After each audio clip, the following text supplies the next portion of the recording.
guys doing? I'm good. Can you say your name and your project? My name is Brandon Roberts, and I'm the composer for season 2 of Andor. Gosh, where do we start with this one? All right, I'm ready. All right, so it might be the best Star Wars project since George Lucas left. I am in agreement. It speaks to the times we live in now. It's a project like that can, in a way, change the world. Yeah. So tell us about your experience working on that, and how much lifting do you think you did? In all honesty, my biggest challenge at first was just getting over the fear of being dropped into it, because I was well aware of the quality of the show. I was well aware of the impact of Star Wars to my youth and to millions of fans. I was well aware of Nicholas Bertel's music and how wonderful it was, and so the first big challenge was just getting over that fear. And then, like with anything, you just start, and then getting wonderful direction. Like Tony Gilroy has like such a clear vision of like what the show, like you can tell it's all up there. And so him having solid direction, and then also being very conscientious of like knowing I got thrown into the fire, made all the difference. And then at a certain point, you stop thinking about the task, and you just do the work. So. When I'm going to assume that you get to see that script before you start. I got to see the whole season was done because it's so VFX heavy. Okay. I got to see all 12 episodes 2 days before I was asked to be on the gig. Wow. So 2 days before I met Tony Gilroy. So like I got on that Zoom with him, and I was white as a sheet because I was like I got to see 12 hours straight of, I got to see the whole task, right? I got to see the whole elephant I was supposed to eat. And he's like, it's gonna be all right, man. I was like, and it's Star Wars. I'm like, I know. So yeah, it was. But the benefit of that is you get to see, okay, we need a theme for this. We need a new theme for this. We've got these plans. That's where that's going to go with those characters. I did not expect that. And so you can set things up subtly in advance, whereas you normally don't get that on television because the schedule is so tight. Normally they're editing like the next episodes while you're scoring or while you're writing the previous 2. But in this case, I got to see the whole thing in some degree of completion. What's the first thing that you actually worked on? Like, did you go like in? No, we didn't even record in order. So we recorded episodes 4, 5, and 6 first. So I jumped on episode 5, and like one of the hardest things was this heist. It's like a 12-minute heist where they cutting back and forth between 2 planets and source music, and like source music coming from a club and the actual heist. And he's like, why do you jump in on that? It's 10 minutes long and it's impossible. Let us know how it works out. So that was like my first thing to jump in on, and so I definitely got thrown into the pool, both feet. So, yeah, that's awesome. Yeah. Doing a huge project like this, like Andor, I think musicians always have imposter syndrome where you kind of have self-doubt, you go thrown into something as big as this. How was it for you, and how did you overcome that to get this thing done? Yeah. I mean, imposter syndrome is legit, very legit, and daily thing. And I used to be under the impression that like people like Michael Giacchino or even like Marco Beltrami, the guys I've worked with a lot, I used to be under the impression that like it's a muscle that eventually is so worked out that they no longer feel that effect, and it's completely not true. Right. So the imposter syndrome never goes away. I think you develop a tool set to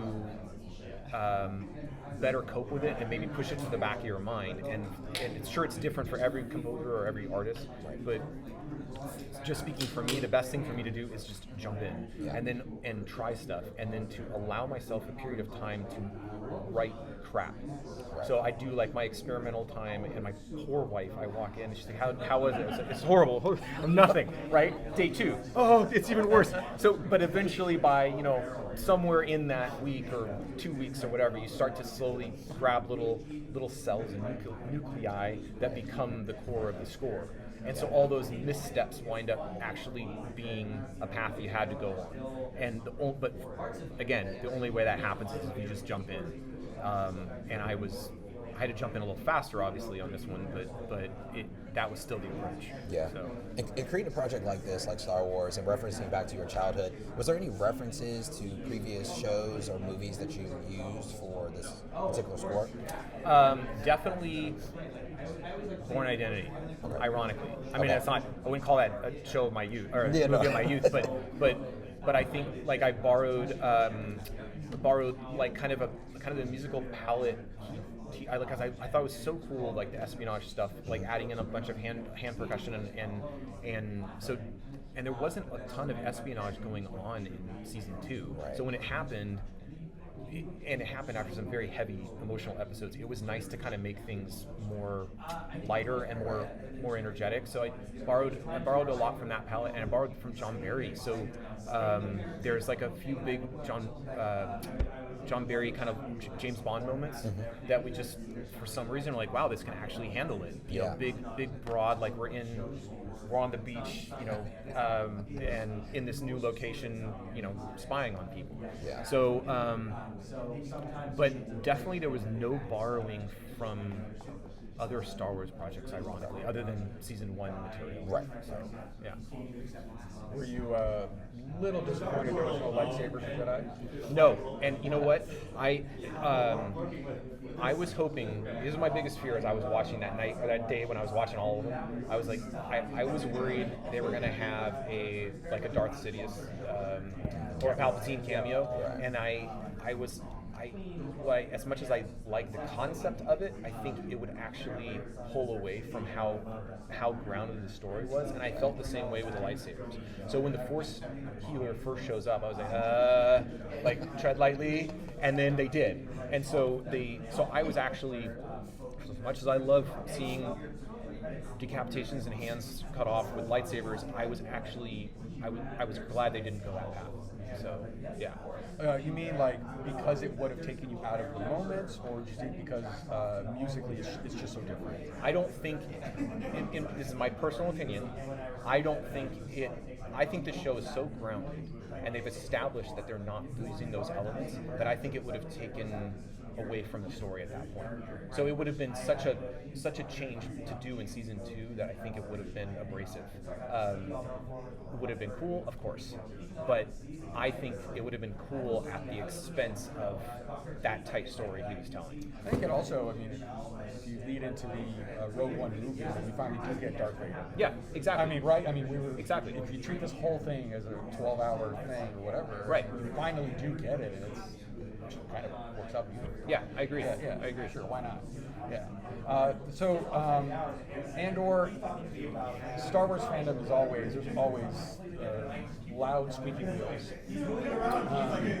How do you feel about, just kind of participating in that? And again, I am on the side it's the greatest project that Star Wars has done in basically 30 years. Yeah. So how do you feel about Star Wars fandom? Negative, positive, all of it? Nothing. I mean, I am a Star Wars fan. Got it. I'm not as fervent as some. I know way more than a lot, given my childhood.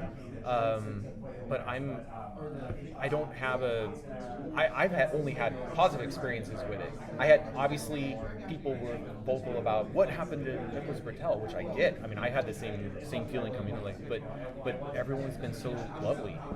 So I mean, and I am a fan. So I mean,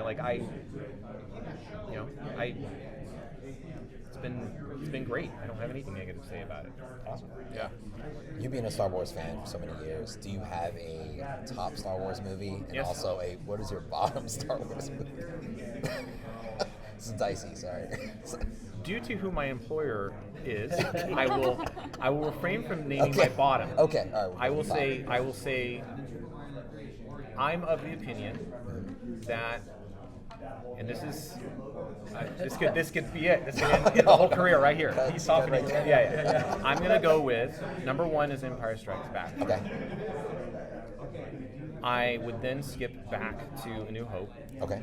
And then I would skip over to Return of the Jedi, which I know is going to anger a lot of people, and I accept that. And the reason I'm going to say that is because of what it does to complete Empire Strikes Back. Right. And it does it beautifully, I think. I thought it did it beautifully. So, and it's a huge part of my childhood. Then I would jump over to Andor. Okay. So, without hesitation, that is like the jump I would make. I think, and even if I never worked on Andor, I think Andor is of that level that it's, yeah. Definitely. Yeah. I think that part of what makes Andor so great is how it fits in with the original trilogy. Agreed. It's really what kind of, it's that little vital midsection that we didn't get. You know, when Obi-Wan tells Luke about the Clone Wars and all that stuff, like, we get a little bit of the prequels there, but we have no idea what brings our characters into this moment. Comparing that to the obviously the amazing John Williams, did you take into account that your music has to kind of fit within that more with that huge thematic theme? Totally. Did that and how did you satisfy that? Yeah, that was the discussion early on. Was because we knew the season was going to end, the series was going to end, and it was going to run right into Rogue One. Michael Giacchino's Rogue One musical palette is almost exactly like John Williams'. It's all orchestral, so that he could segue right into A New Hope. So the problem with Andor was that the musical palette was very industrial. It had lots of synths, and so slowly we started pulling those out as the season progressed. And so when you finally get to like the last few episodes, all of a sudden you're like, wait, there's much fewer synths, there's much fewer electronic elements, and we leaned heavily, way more heavily into orchestral elements. And so at a certain point you don't realize maybe the sleight of hand, but that's kind of what we tried to do.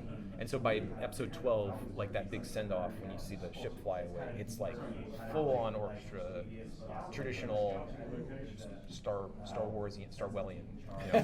So and so from a musical standpoint, and so we are very aware of it. And the idea, even from when I first got on, was we need to feel like episode 212, you could just continue watching and it would run right into Rogue One, and then Rogue One could run right into New Hope. So, yeah. I think there was a collective moment when the final episodes of Andor season 2 dropped. Everybody almost at the same time turned on Andor. Yeah, I think we all did it. Yeah, or close by. Because Yeah. there was a big spike in that, and I think it's a lot of that has to do with that kind of musical flow, and kind of how all these things kind of pull together. Back to the director.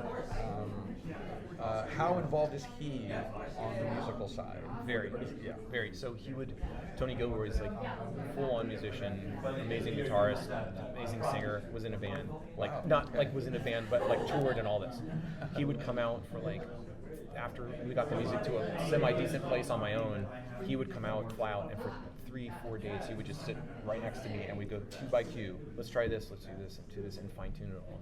And so the cool thing about that is when he would leave after those 3 days, we were like, and this is for each 3-episode block. And then we were good to record, so we'd go to London and record with the orchestra, and he knew what he was getting, I knew what he wanted, and we had tightened that score to a T.